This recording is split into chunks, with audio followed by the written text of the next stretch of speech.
Welcome to NarrativeNook audio tales where enchanted stories come to life. If you enjoy our stories, please subscribe, like and share to support our channel. Enjoy listening. The teacher sounded a little nervous. What is it? Spencer turned to look at Eichlin and said in a deep voice, "Make her leave San Giotto and never come back." Nicole had already sent him a message before he came. She told him to answer this way if the teacher asked. Punishing Eichlin would not mean much to them, so it was better to make her leave. She would never be able to do any harm again. Besides, getting Eichlin to leave San Giotto for good was probably the worst punishment to her, without costing them anything.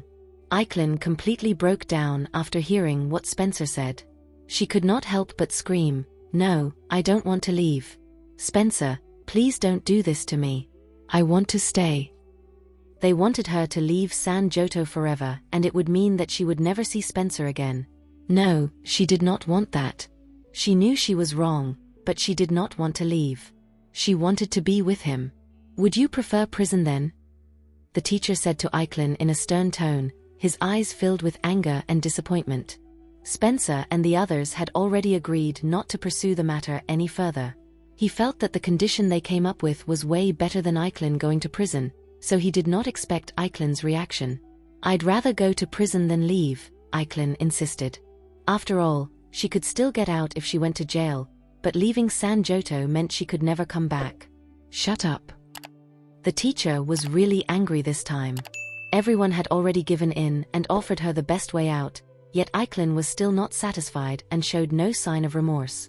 "Teacher, I'll never be able to find happiness again in this lifetime if I leave." "Nonsense. There's no room for negotiation in this matter," said the teacher. Then, he instructed Eichlin's assistant, "Watch her. Go back to the apartment, pack her things, and leave Giotto immediately." He was worried that letting Snow stay a moment longer would make Spencer and the others change their mind, so he wanted her to leave as soon as possible. "Got it," the assistant responded. The teacher looked at the assistant with a serious expression and warned, "If she doesn't board the plane, then you won't have to work for her anymore." The assistant was a little startled, and timidly agreed, "I understand." Then, she went over and pulled Eichlin away. "Ms. Wyant, let's go."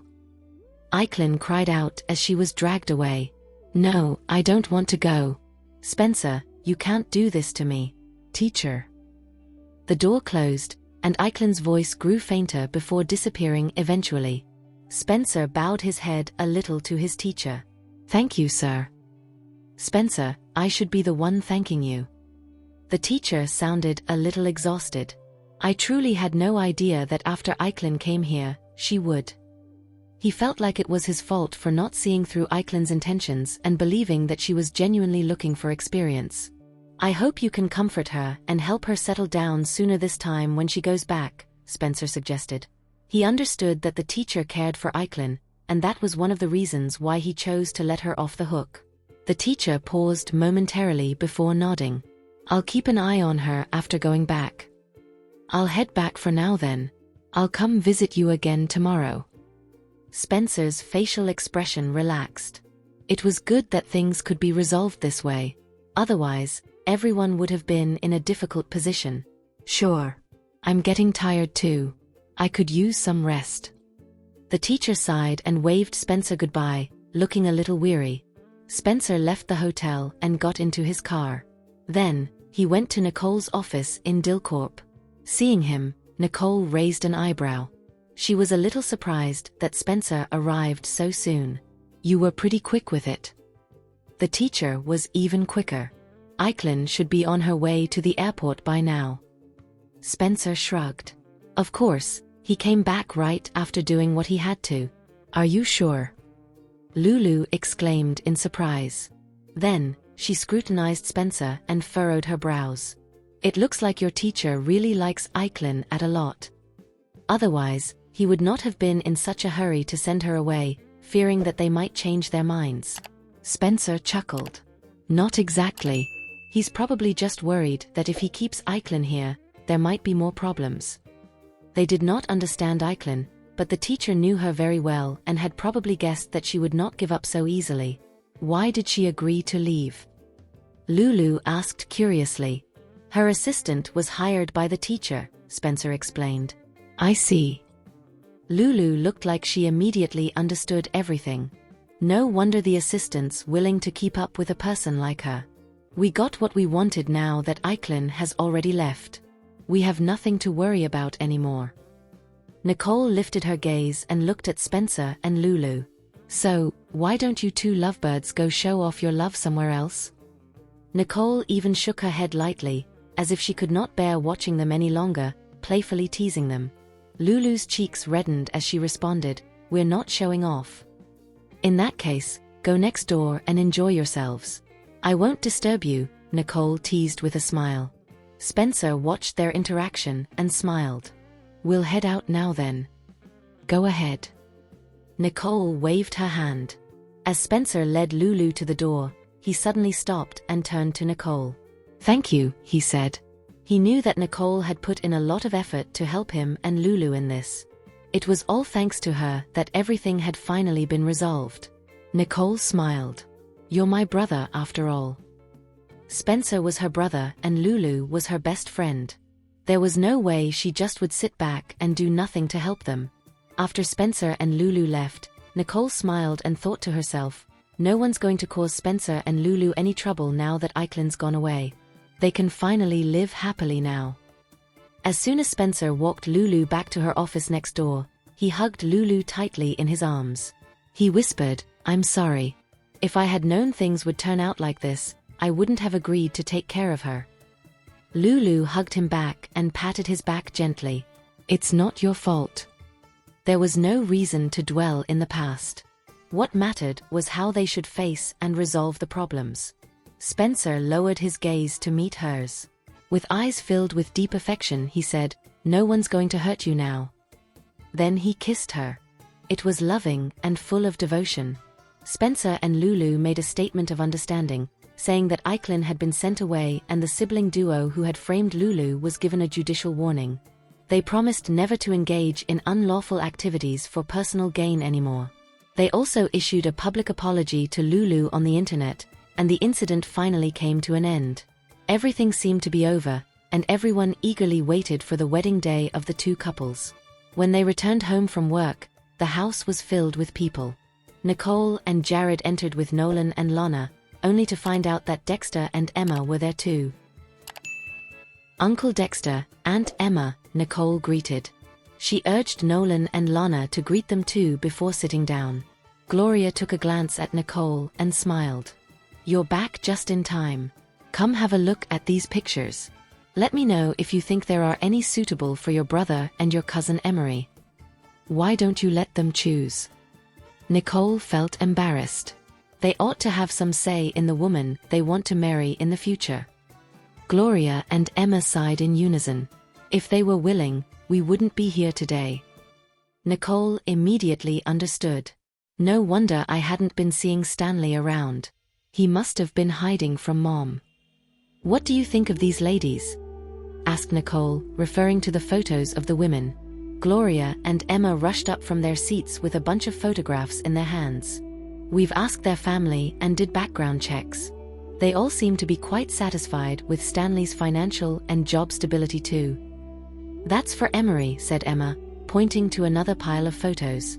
"I didn't expect that they'd be this popular," Nicole exclaimed. She was taken aback by the popularity they had, despite their introverted personality. "Compared to your other brothers, this is considered very little." Gloria sighed before adding, "But even so, I'm quite satisfied with what we have now. As long as they can love one another, I'll have no objections." "Yes, I feel the same. As long as they have mutual feelings for one another," Emma echoed. "Their future belongs to them. They should do things that make them happy." Nicole glanced at the pile of photos and picked out two. "Based on the photos, I think these two would be a good match. You can go ask if they're interested." Emma grinned widely as she stared at the photos Nicole held. "I like her too. I hope Emery would like her." If Emery likes her, it'd be a mission accomplished for everyone, thought Nicole. Let Aunt Emma arrange this, whether or not they're a fit. We'll find out once they meet.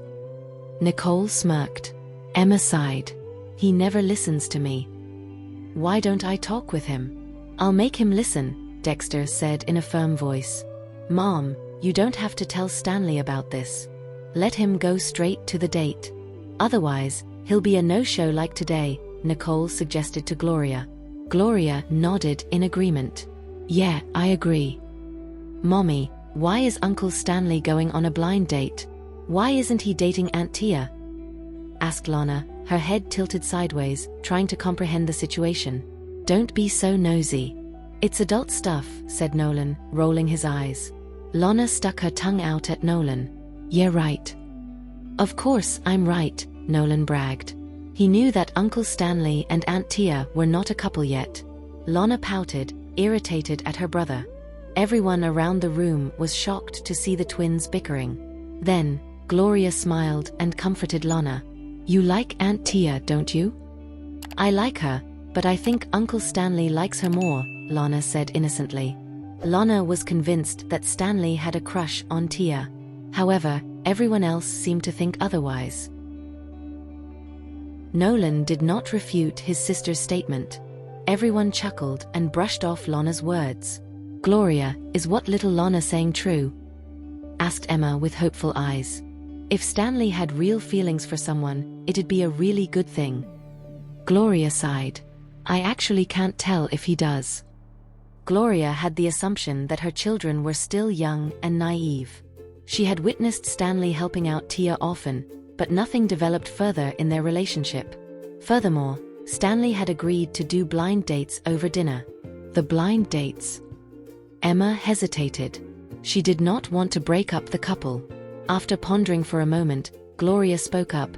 Let's make the arrangements first. If he ever confesses that he has feelings for someone else, then we might have been wrong to assume that he and Tia were ever a thing. Emma nodded in agreement. Point taken. I think we're almost done here. Why don't you guys stay for dinner? Daniel offered. Everyone sat down in the dining room to have dinner.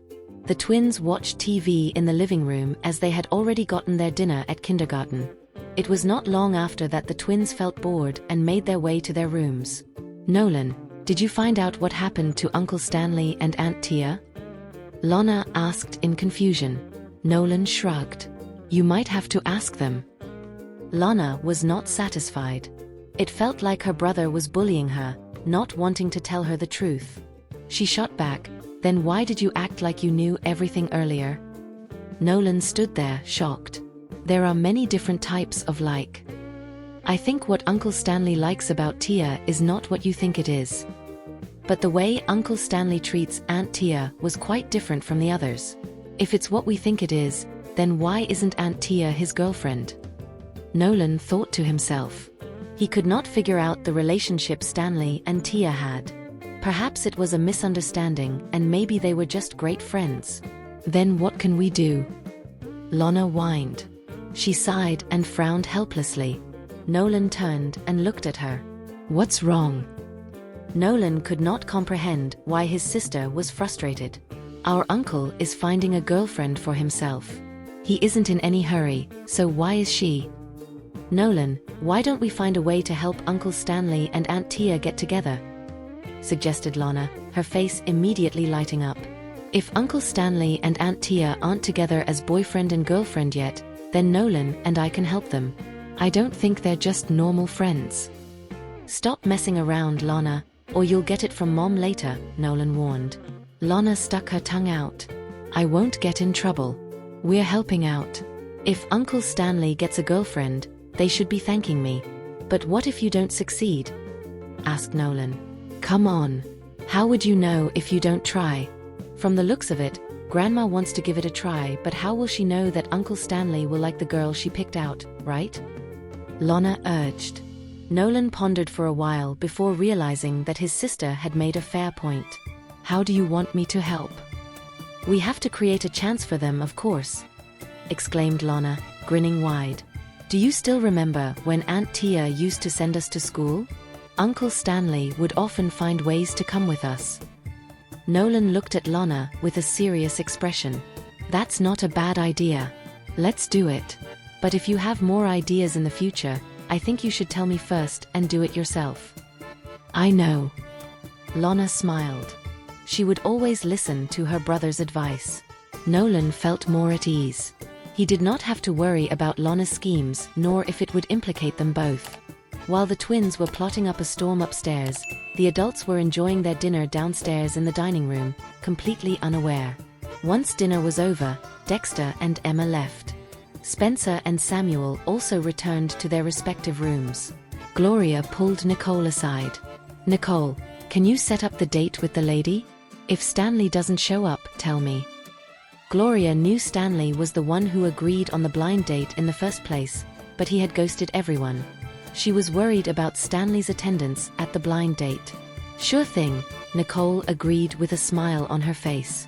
I didn't expect that Stanley would be the one who worried me the most. Gloria chuckled, shaking head. Don't worry. Maybe the time hasn't come yet for him to meet his true love, Nicole reassured. Gloria nodded her head. Yeah, this time around, I'll find him a girlfriend. As the mother and daughter duo talked, they walked upstairs and left Daniel and Jared behind. Let's head up too, said Daniel, glancing at Jared. Jared nodded and they made their way upstairs. Daniel, you can head back to rest. I'm going to go and check on the twins, said Jared. He turned around and made his way to the twins' room. When he entered, the twins were not asleep yet as expected. However, it was unexpected that Lana was not playing her favorite building blocks. What are you guys doing? Nothing. Getting ready to go to bed, said Lana as she reached out her arms to Jared. Daddy, can you tuck me in? She said in a sweet voice. Sure, let's go to bed, said Jared, taking his daughter into his arms. Jared turned to look at Nolan. Can you take care of yourself? Nolan nodded as he walked into the bathroom. Okay. Jared watched as Nolan obediently went. He left Nolan's room and entered Lana's room to coax her to sleep. He returned to Nolan's room and saw that his son was already fast asleep. Jared tucked Nolan in and turned off the lamp before stepping out. As Jared entered the hallway, he noticed Nicole walking over. Are they asleep? Asked Nicole as she came closer. Yeah, they're asleep, said Jared. He caressed Nicole's cheek as they went to their room. Nicole smirked as she snuggled into Jared's arms. Do you think Stanley will come home? Jared looked down at Nicole. Did you promise your mother something? If Stanley doesn't come back, there's no way I can help it, thought Nicole. I want my mom to be at ease. If I told her that Stanley would hide from us forever, do you think she'd be able to sleep at night? Nicole said helplessly. Jared took Nicole's hand into his. How do you plan on getting Stanley to the blind date? Nicole hesitated. Let's talk about this another time.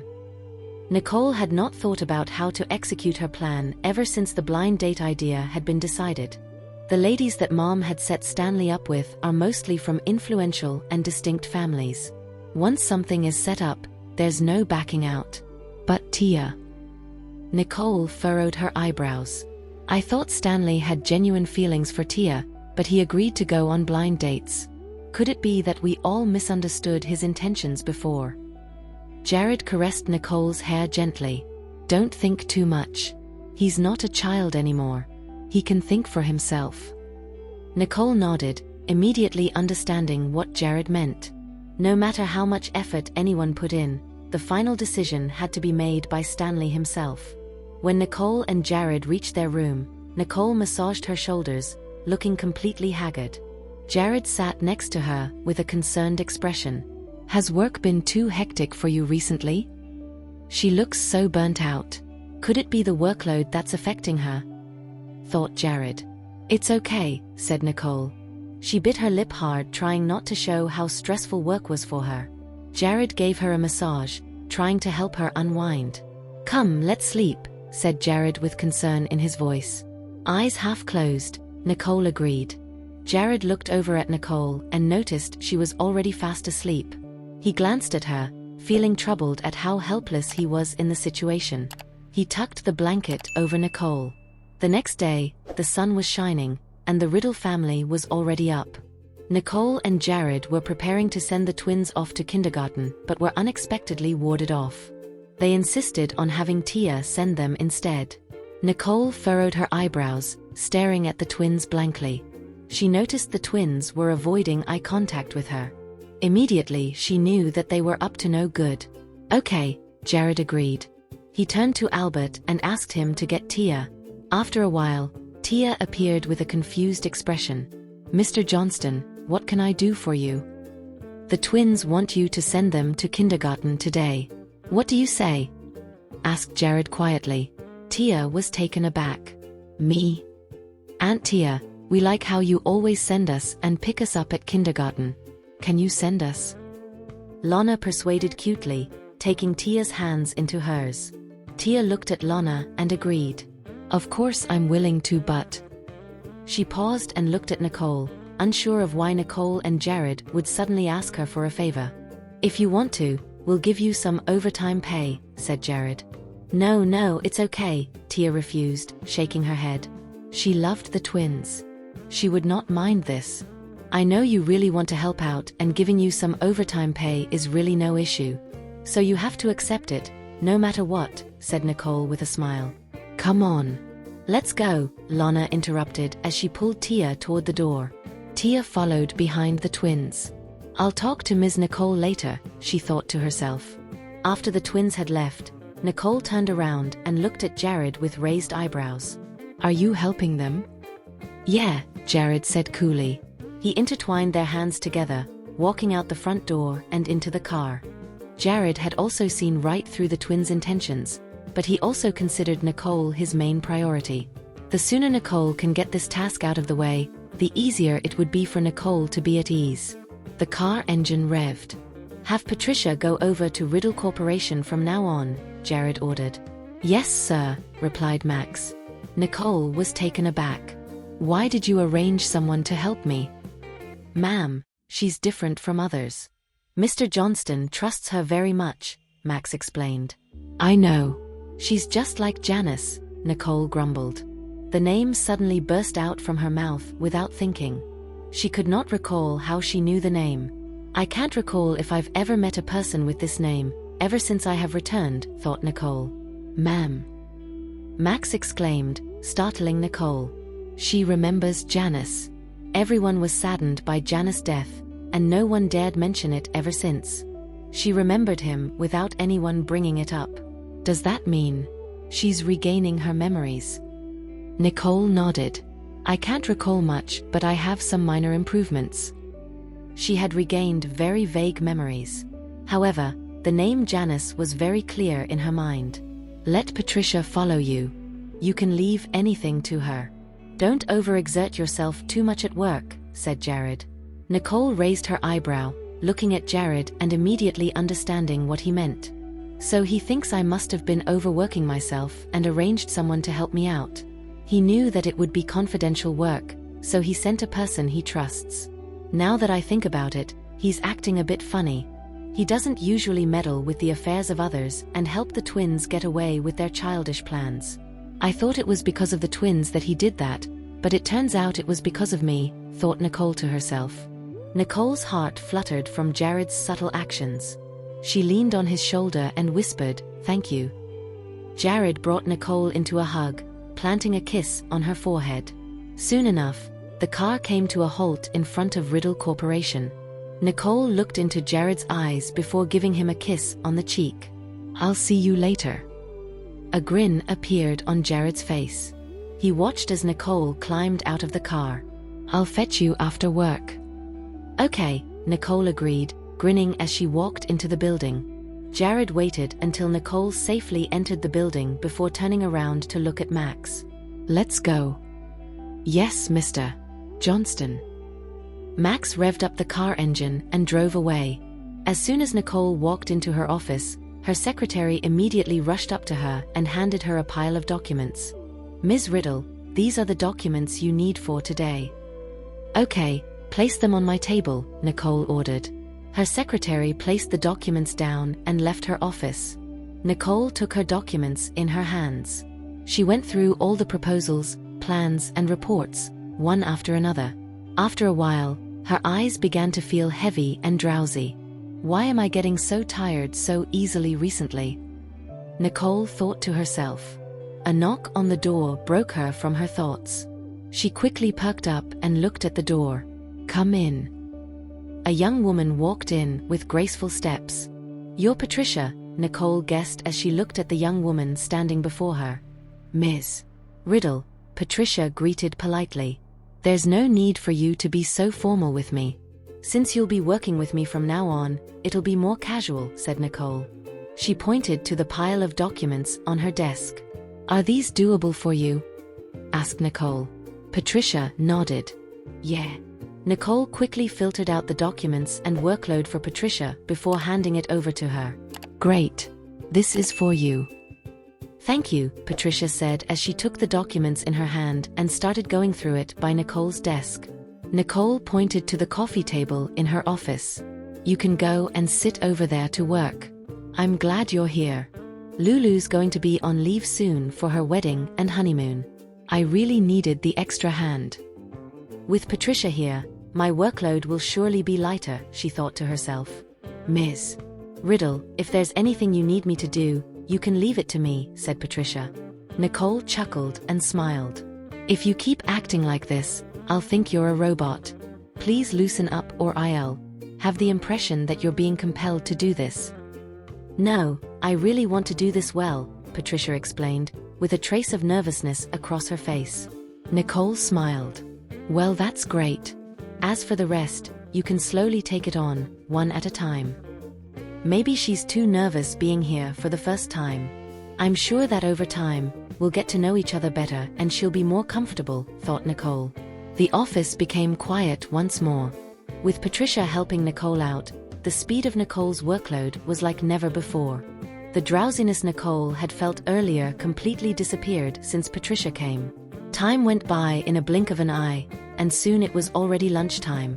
"I don't feel like going out to eat lunch today. Shall we get food delivered?" "Okay. It's just for us two," Nicole added. Patricia was stunned for a moment before relaxing her expression. "Yes, Ms. Riddle."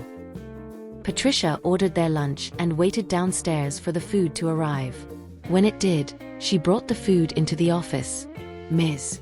Riddle, let's eat together," said Nicole, continuing Patricia's sentence.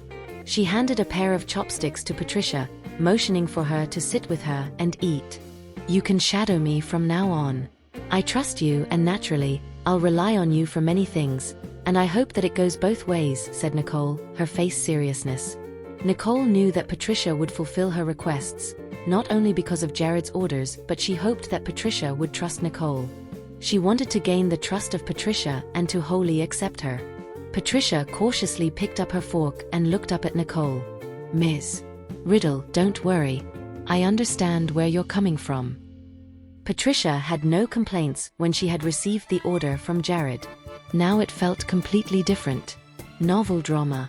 She felt that it was no longer just a job, though she had only been here for a few hours. Patricia could feel that Nicole was genuinely being earnest. She felt like she wasn't here because of Jared's orders, from the way Nicole had treated her. Nicole had a satisfied expression on her face. In a soft voice she said, "Come sit down and eat." "Okay." Patricia sat down and ate alongside Nicole. Her heart was fuzzy with warmth by the actions of Nicole. It was not long after that the sun started to set. Nicole walked out of the front door of Riddle Corporation and was met with Lawrence. "Leo, what are you doing here?" asked Nicole, confused. "I wanted to pick up the twins from kindergarten with you," Lawrence said with a smile. "Oh, they don't need me to pick them up anymore. We've got Tia to pick them up," Nicole said apologetically. "I didn't expect that you'd be here, so I didn't inform you about it beforehand," added Nicole. "It's okay." Lawrence did not show any disappointment. He just glanced at Nicole and said, "Since that's the case, how about having dinner together? No need to trouble yourself. Mr. Johnston is on his way to pick up his wife now," Patricia said. She stood by Nicole's side with a cold and indifferent expression. Lawrence glanced at Patricia with dark eyes. He had a strong feeling that Patricia was not someone to be messed with. Patricia's presence, next to Nicole, was non-existent when she remained silent earlier. But it was the complete opposite when she started speaking. This is. Lawrence pretended to be somewhat puzzled. My assistant. Nicole kept it vague. Lawrence's gaze darkened. Isn't Lulu your assistant? Lulu has been busy lately, and she's going on her honeymoon soon, so I hired a new one, Nicole explained with a smile, coming up with a convincing reason. Hearing this, Lawrence did not press further and simply smiled. Well, too bad then. Let's do it another time. Nicole was pretty tired too, so she did not want to have dinner with him.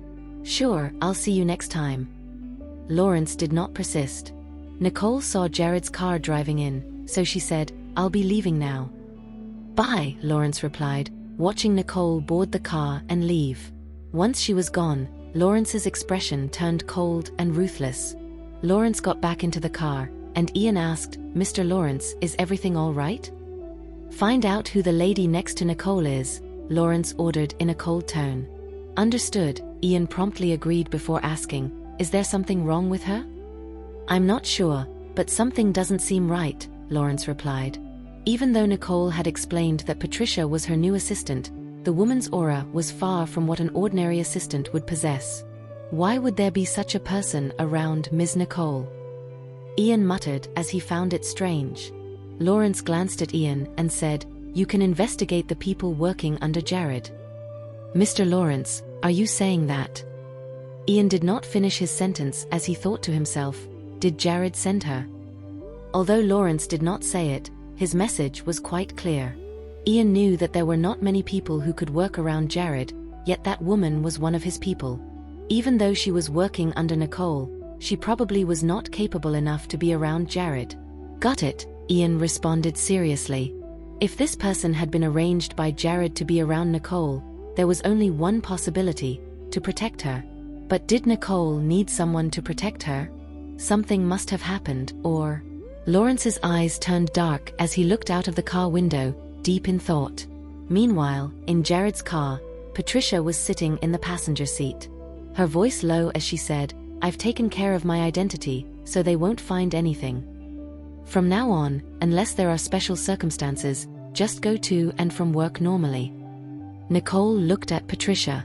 Since Patricia was using an ordinary identity, she should not show that she had a special status. Okay, Patricia replied respectfully.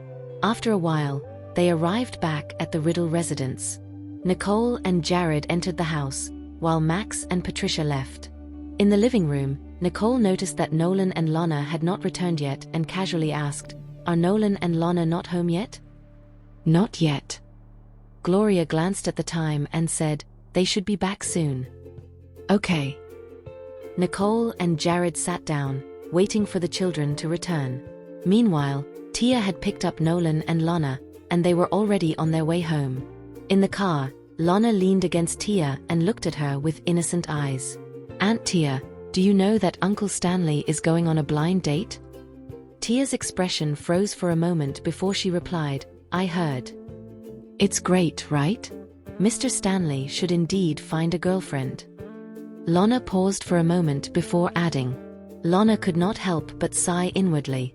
Why did it seem like Aunt Tia didn't really care? Could we have misunderstood something? She turned to look at Nolan and whispered, Nolan, could we be mistaken? Whether we're mistaken or not, we'll find out later, Nolan insisted. Since they had already made up their minds, they had to know the final result to avoid any regrets. Okay. Lana nodded in agreement. Aunt Tia, do you have time this weekend? Nolan asked. This weekend? Tia thought for a moment. Is that in 2 days? I should be free. Seizing the opportunity, Lana hugged Tia's arm and said, then Aunt Tia, can you accompany us for some shopping? Shopping? Tia looked puzzled. If you want to go, Ms. Nicole will take you. Why do these two kids want me to accompany them shopping?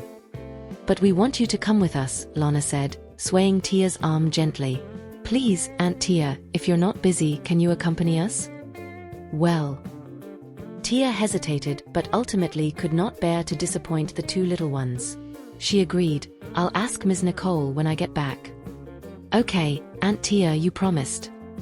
Lana happily exclaimed, thinking that it should be easy to convince Nicole. Nolan's eyebrows raised slightly, and then he gave Lana an imperceptible nod. They arrived back home after a while. Upon entering the living room, Lana ran toward Nicole, her short legs moving quickly.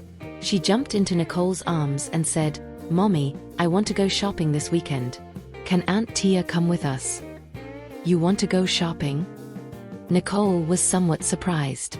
If they had said they wanted to go to an amusement park, she would have believed it. But why did they suddenly want to go shopping? "Yes, Nolan and I want to go, and we want Aunt Tia to come with us," Lana said, her small head held high, looking very serious. "We already asked, and Aunt Tia said she's free," Nolan added. Nicole's eyes narrowed slightly. At first, she was simply surprised, but now, looking at the children's expressions, she seemed to have a better understanding of the situation. "Stanley's is going on a blind date this weekend, isn't he? Do you want to go?" Nicole looked at Tia. "I'm fine with it," Tia agreed. If Nicole allowed her, she did not mind accompanying the two children. Nicole readily agreed. "All right, then we'll go together." "Thank you, Mommy." Lana could not help but cheer. She even raised her chin triumphantly at Nolan. "Miss Nicole, I'll be heading over to the backyard now." Tia's task was completed, so she was ready to leave. Thank you for listening. If you have enjoyed this story, please like and share so others can see it too. Also hit the subscription button and notification bell so you can be notified on our next release. Thank you for your support. God bless you.